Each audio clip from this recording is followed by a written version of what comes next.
The first step that we need to be doing is making sure that patients bring in an accurate list of their medications, that they keep that with them. That seems so obvious, but it doesn't happen. They need to show that list every single time to every specialist.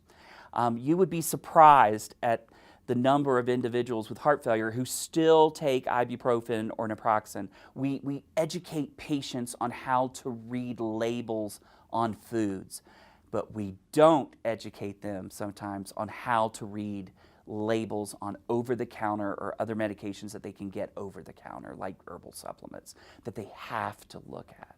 The three ideas that come to mind immediately are communication, education, transparency.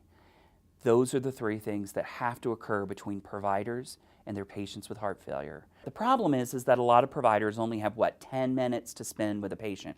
That's not enough time, I think, to really pull out that information. This is why we recommend within the AHA clinical science statement with regards to a team approach. It can be a nurse, a pharmacist, one of your advanced practice individuals who maybe comes in before the physician.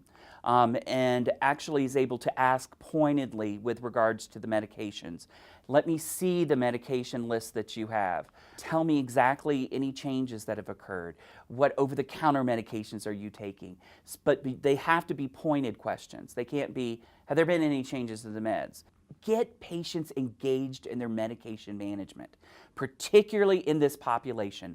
They are vulnerable, they are older, they take multiple medications, and they need to be involved in their medication management, and therefore possibly maybe reduce a hospitalization.